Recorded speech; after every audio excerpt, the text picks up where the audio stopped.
ಮಳೆ ಶುರುವಾಯ್ತು. ಮಾತು ಶುರುವಾಗ್ಲಿ.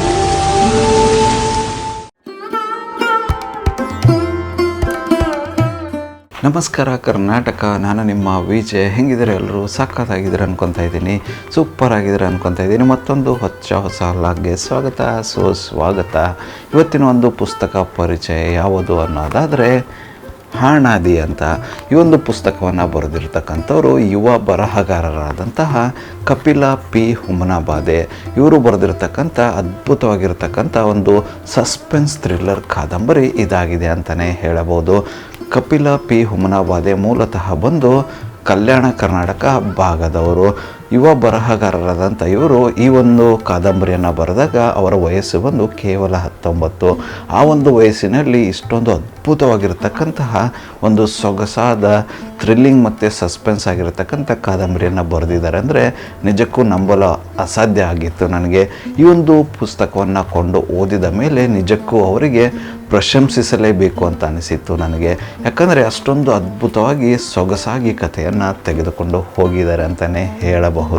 ಇನ್ನು ಈ ಕಾದಂಬರಿಯ ವಿಷಯ ಬರೋದಾದರೆ, ಈ ಕಾದಂಬರಿಯಲ್ಲಿ ಏನಿದೆ ಅಪ್ಪ, ಓದುಗರಿಗೆ ಏನು ಸಿಗುತ್ತೆ ಅನ್ನೋದಾದರೆ, ಲಿವಿಂಗ್ ಟುಗೆದರ್ನಲ್ಲಿ ಇರತಕ್ಕಂಥ ಒಂದು ಹುಡುಗ ತನ್ನ ತಂದೆಗೆ ಪ್ರತಿ ತಿಂಗಳು ಮನಿ ಆರ್ಡರ್ನ ಕಳಿಸ್ತಾ ಇರ್ತಾರೆ. ಯಾವಾಗ ಮನಿ ಆರ್ಡರ್ಗಳು ತಂದೆಗೆ ತಲುಪ್ತಾ ಇಲ್ಲ, ವಾಪಸ್ ಬರ್ತಾ ಇದೆ ಅಂತ ಗೊತ್ತಾದಾಗ ಅದರ ಜೊತೆಗೆ ತನ್ನ ಊರಿಗೆ ಹೋಗಿ ತುಂಬ ವರ್ಷಗಳ ಕಾಲ ಆಗಿರುತ್ತೆ.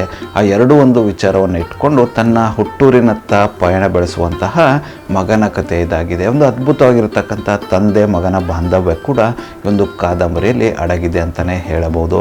ಊರಿಗೆ ಹೋಗಿ ತಲುಪಿದ ನಂತರ ಊರಿನ ಪರಿಸ್ಥಿತಿಯನ್ನು ಕೊಂಡು ಬೆಚ್ಚಿ ಬೆರಗಾಗ್ತಾನೆ. ಯಾಕಂದರೆ ಊರೆಲ್ಲ ಪಾಳು ಬಿದ್ದಂಗಾಗಿರುತ್ತೆ. ಅಲ್ಲಿ ನಡೆದಿರ್ತಕ್ಕಂಥ ಘಟನೆಗಳು ಕಣ್ಣು ಮುಂದೆ ಕಣ್ಣು ಕಟ್ಟುವಂತೆ ತೋರಿಸ್ತಾ ಇರುತ್ತೆ. ಊರೆಲ್ಲ ಫುಲ್ ಖಾಲಿ ಆಗಿಬಿಟ್ಟು ಕಂಪ್ಲೀಟ್ ಪಾಳು ಬಿದ್ದಂಗಾಗಿರುತ್ತೆ. ಏನಪ್ಪ ನನ್ನ ಊರಿನ ಪರಿಸ್ಥಿತಿ ಈ ಥರ ಆಗಿದೆ ಅಂತ ಹೆಜ್ಜೆ ಹಾಕುತ್ತಾ ಹೋಗ್ತಾನೆ. ಇಡೀ ಊರಲ್ಲಿ ಸ್ಮಶಾನ ಮೌನ ಆವರಿಸಿರುತ್ತೆ. ಯಾವುದೇ ಜನಗಳು ಊರಲ್ಲಿ ಕಾಣ ಸಿಗೋದಿಲ್ಲ. ಯಾಕಂದರೆ ಇಡೀ ಊರನ್ನೇ ತೊರೆದು ಜನ ಹೋಗಿ ಯಾವುದೋ ಕಾಲ ಆಗಿರುತ್ತೆ. ಸೊ ಆ ಥರದ ಒಂದು ಪಾಳು ಬಿದ್ದಂತಹ ಊರು ಅದಾಗಿರುತ್ತೆ. ಅದು ಅವನ ಹುಟ್ಟೂರಾಗಿರುತ್ತೆ. ಅದನ್ನು ನೋಡಿದ ಮೇಲೆ ಮನಸ್ಸಿಗೆ ತುಂಬ ಖೇದವಾಗೋಕ್ಕೆ ಸ್ಟಾರ್ಟ್ ಆಗುತ್ತೆ ಅವನಿಗೆ. ಆ ಒಂದು ಪಾಳು ಬಿದ್ದ ಊರಿನಲ್ಲಿ ಹೆಜ್ಜೆಯನ್ನು ಹಾಕುತ್ತಾ ತನ್ನ ಮನೆಯತ್ತ ನಡೆಯುತ್ತಾನೆ. ತನ್ನ ಮನೆಯತ್ತ ನಡೆದಾಗ ಮನೆಯಲ್ಲಿ ಪಾಳು ಬಿದ್ದ ಊರಿನ ಕಥೆಯನ್ನೆಲ್ಲ ಹೇಳಲೆಂದೇ ಒಂದು ಅಜ್ಜಿ ಕಾಯುತ್ತಾ ಕುಳಿತಿದ್ದಳು ಅನಿಸುತ್ತೆ. ತುಂಬ ವರ್ಷದ ನಂತರ ಮನೆಯನ್ನು ತೊರೆದು ಹೋದ ಮಗನಿಗೆ ಅಜ್ಜಿ ಉಪಚರಿಸಿ ರೊಟ್ಟಿಯನ್ನು ಉಣಬಡಿಸಿ ಅದಾದ ನಂತರ ಊರಿನ ಸ್ಥಿತಿಗತಿಗಳನ್ನು ವಿವರಿಸಲು ಹೋಗ್ತಾಳೆ.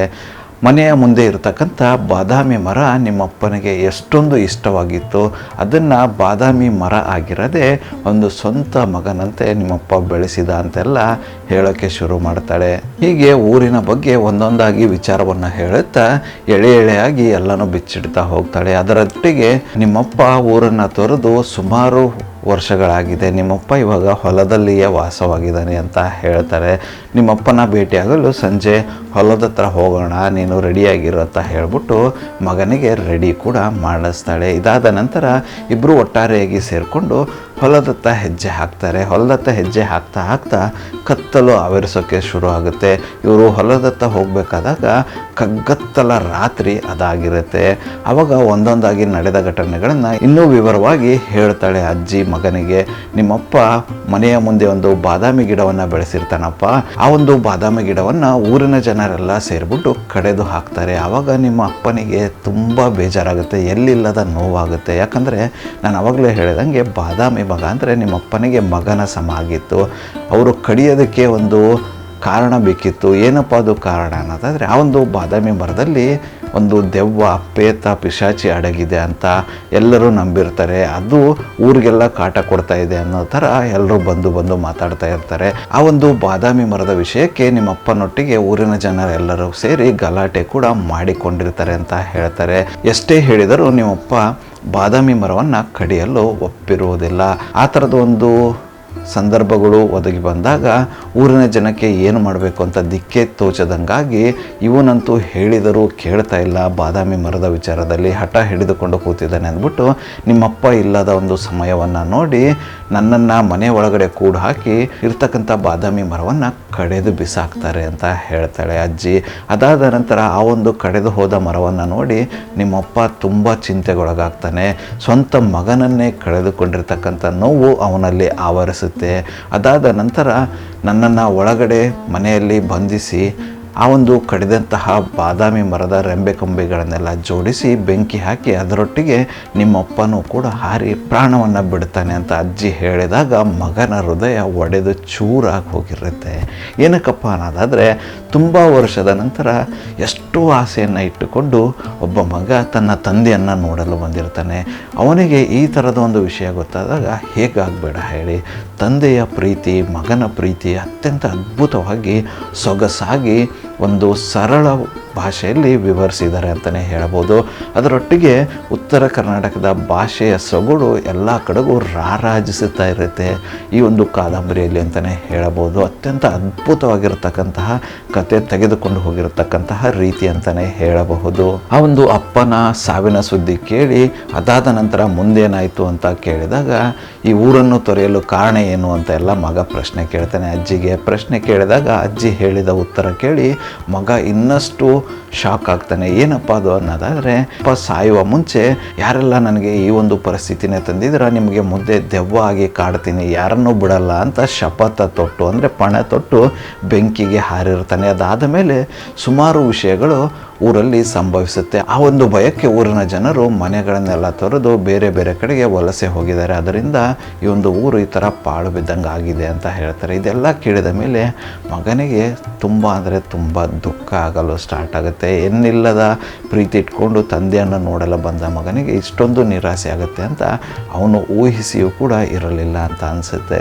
ನನಗೆ ಈ ಒಂದು ಕಾದಂಬರಿಯಲ್ಲಿ ನಿಜವಾಗ್ಲೂ ಇಷ್ಟ ಆಗಿದ್ದು ಏನಪ್ಪ ಅನ್ನೋದಾದರೆ, ಈ ಒಂದು ಕಾದಂಬರಿ ಓದ್ತಿರಬೇಕಾದ್ರೆ ನನಗಾಗಿರ್ತಕ್ಕಂಥ ಅನುಭವ ಏನಂದರೆ, ಯಾವುದೋ ಒಂದು ನಶೆಯಲ್ಲಿ ನಾನೇನಾದರೂ ಈ ಒಂದು ಕಾದಂಬರಿಯನ್ನು ಓದುತ್ತಿದ್ದೇನೆ ಅಂತ ನನಗೆ ಒಂದು ಸೆಕೆಂಡ್ ಅನಿಸಿದ್ದಂತೂ ನಿಜ. ಯಾಕಂದರೆ ವರ್ತಮಾನದಿಂದ ಭೂತಕಾಲಕ್ಕೆ ತೆಗೆದುಕೊಂಡು ಹೋಗಿ ಮತ್ತೆ ಸಡನ್ ಆಗಿ ಯಥಾವತ್ತಾಗಿ ನಿಮಗೆ ವರ್ತಮಾನಕ್ಕೆ ತಂದು ಬಿಡುವಂತಹ ಒಂದು ಅತ್ಯದ್ಭುತವಾದಂತಹ ಕಾದಂಬರಿನೇ ಹಾಣಾದಿ ಅಂತ ಹೇಳಬಹುದು. ನಾನು ಅವಾಗಲೇ ಹೇಳ್ದಂಗೆ ಉತ್ತರ ಕರ್ನಾಟಕದ ಭಾಷೆಯ ಸೊಗಡು, ತಂದೆಯ ಮತ್ತು ಮಗನ ಪ್ರೀತಿ ಮತ್ತು ಊರಲ್ಲಿ ನಡೆದಿರತಕ್ಕಂಥ ಘಟನೆಗಳು ನಮ್ಮ ಕಣ್ಣಿಗೆ ಕಟ್ಟುತ್ತೆ ಅಂತ ಹೇಳಿದರೆ ತಪ್ಪಾಗಲ್ಲ. ಯಾರೆಲ್ಲ ಒಂದು ಅದ್ಭುತವಾಗಿರತಕ್ಕಂಥ ಸಸ್ಪೆನ್ಸ್ ಥ್ರಿಲ್ಲರ್ ಕಾದಂಬರಿ ಹುಡುಕ್ತಾ ಇದ್ದರೆ, ಅದು ಹೊಸ ಬರಹಗಾರರಿಂದ ಹುಡುಕ್ತಾ ಇದ್ದರೆ ಈ ಒಂದು ಕಾದಂಬರಿಯನ್ನು ಟ್ರೈ ಮಾಡ್ಬೋದಾಗಿರುತ್ತೆ. ಹಿಂದೆ ಕೊಂಡುಕೊಂಡು ಓದಿ ಅತ್ಯಂತ ಸೊಗಸಾಗಿರ್ತಕ್ಕಂತಹ ಸಸ್ಪೆನ್ಸ್ ಥ್ರಿಲ್ಲರ್ ಕಾದಂಬರಿ ಇದಾಗಿದೆ. ಖಂಡಿತವಾಗಿಯೂ ನಿಮಗೆ ಇಷ್ಟ ಆಗುತ್ತೆ ಅಂತಲೇ ಹೇಳೋಕ್ಕೆ ಇಚ್ಛೆ ಪಡ್ತೀನಿ. ಈ ಒಂದು ಕಾದಂಬರಿಯ ಒಂದು ಕೊನೆಯ ಒಂದು ಇಂಪಾರ್ಟೆಂಟ್ ವಿಚಾರನ ಅಂದರೆ ಮುಖ್ಯವಾದ ವಿಚಾರನ ನಾನು ನಿಮಗೆ ಹೇಳಬೇಕು. ಏನಪ್ಪ ಅನ್ನೋದಾದರೆ, ಅಷ್ಟೊಂದು ಪಾಳು ಬಿದ್ದಿರ್ತಕ್ಕಂಥ ಊರಲ್ಲಿ ನಿಜಕ್ಕೂ ಈ ಒಂದು ಅಜ್ಜಿ ಇದ್ಲಲ್ವಾ, ಯಾರಪ್ಪ ಈ ಅಜ್ಜಿ? ಅಷ್ಟೊಂದು ಪಾಳು ಬಿದ್ದಿರ್ತಕ್ಕಂಥ ಊರಲ್ಲಿ ಈ ಅಜ್ಜಿ ಏನು ಮಾಡ್ತಾ ಇದ್ಲು? ನಿಜವಾಗ್ಲೂ ಆ ಒಂದು ಪಾಳು ಬಿದ್ದಿರ್ತಕ್ಕಂಥ ಊರಲ್ಲಿ ಒಬ್ಬಳು ಅಜ್ಜಿ ಮಗನಿಗಾಗಿ ಕಾಯ್ತಾ ಕೂತಿದ್ಲ? ಇದೆಲ್ಲ ಒಂದು ಡೌಟ್ ಉಳಿಯುತ್ತೆ ನಿಮ್ಮ ತಲೆಯಲ್ಲಿ ಅಂತ ಅಂದ್ಕೊಂಡಿದ್ದೀನಿ. ಈ ಒಂದು ಡೌಟ್ ಎಲ್ಲ ಕ್ಲಿಯರ್ ಆಗಬೇಕು ಅನ್ನೋದಾದರೆ ತಪ್ಪದೇ ಈ ಒಂದು ಕಾದಂಬರಿಯನ್ನು ಕೊಂಡುಕೊಂಡು ಓದಿ. ಕಾದಂಬರಿಯನ್ನು ಖರೀದಿಸಲು ಅವರ ಒಂದು ಸಂಖ್ಯೆಯನ್ನು ಅಂದರೆ ಮೊಬೈಲ್ ಸಂಖ್ಯೆಯನ್ನು ನನ್ನ ಡಿಸ್ಕ್ರಿಪ್ಷನ್ ಬಾಕ್ಸಲ್ಲಿ ಕೊಟ್ಟಿರ್ತಾನಂತೆ. ಆ ಒಂದು ನಂಬರ್ಗೆ ಕರೆ ಮಾಡೋದ್ರ ಮೂಲಕ ನೀವು ಕಾದಂಬರಿಯನ್ನು ತರಿಸಿಕೊಳ್ಳಬಹುದಾಗಿರುತ್ತೆ. ಅದೇ ರೀತಿ ನಿಮ್ಮ ಒಂದು ಸಪೋರ್ಟ್ ಆಗಿರ್ಬೋದು, ಬೆಂಬಲ ಆಗಿರ್ಬೋದು ಈ ಒಂದು ಅದ್ಭುತವಾಗಿರ್ತಕ್ಕಂತಹ ಯುವ ಬರಹಗಾರರಿಗೆ ಇರಲಿ. ಅತಿ ಹೆಚ್ಚಿನ ಸಂಖ್ಯೆಯಲ್ಲಿ ಈ ಒಂದು ಪುಸ್ತಕವನ್ನು ಖರೀದಿಸಿ ಅವರಿಗೆ ಬೆಂಬಲವನ್ನು ಸೂಚಿಸಿ ಅಂತ ನಿಮ್ಮೆಲ್ಲರಲ್ಲಿ ನಾನೊಂದು ವಿನಂತಿಯನ್ನು ಮಾಡಿಕೊಳ್ತಾ ಇದ್ದೀನಿ. ಇದಿಷ್ಟು ಅದ್ಭುತವಾಗಿರತಕ್ಕಂತಹ ಕಪಿಲ ಪಿ ಹುಮ್ನಾಬಾದಿ ಅವರು ಬರೆದಿರತಕ್ಕಂಥ ಹಾಣಾದಿ ಕಾದಂಬರಿಯ ಒಂದು ವಿಷಯವಾಗಿತ್ತು. ಈ ಒಂದು ವಿಡಿಯೋ ನಿಮಗೆ ಏನಾದರೂ ಇಷ್ಟ ಆಗಿದ್ದರೆ ದಯವಿಟ್ಟು ಲೈಕ್ ಮಾಡಿ, ಕಮೆಂಟ್ ಮಾಡಿ, ಶೇರ್ ಮಾಡಿ. ನಿಮ್ಮ ಅನಿಸಿಕೆ ಅಭಿಪ್ರಾಯಗಳನ್ನು ತಪ್ಪದೇ ಕಮೆಂಟ್ ಸೆಕ್ಷನಲ್ಲಿ ತಿಳಿಸಿ. ಅದೇ ರೀತಿ ಪುಸ್ತಕವನ್ನು ಓದಿದ ಮೇಲೆ ನಿಮಗೆ ಇಷ್ಟವಾದ ಅಂಶ ಯಾವುದು, ಪುಸ್ತಕ ನಿಮಗೆ ಹೇಗೆ ಅನಿಸ್ತು ಅಂತ ಅನ್ನೋದನ್ನು ಕೂಡ ಕಮೆಂಟಲ್ಲಿ ತಪ್ಪದೇ ತಿಳಿಸಿ. ಮತ್ತೆ ಸಿಗುವ ಮತ್ತೊಂದು ಹೊಸ ಪುಸ್ತಕ ಪರಿಚಯದೊಂದಿಗೆ. ಅಲ್ಲಿವರೆಗೂ ನಗ್ತಾ ಇರಿ, ನಗಿಸ್ತಾ ಇರಿ, ನಗ್ನಗ್ತಾ ಇರಿ. ಜೈ ಹಿಂದ್, ಜೈ ಭಾರತ್, ವಂದೇ ಮಾತರಂ.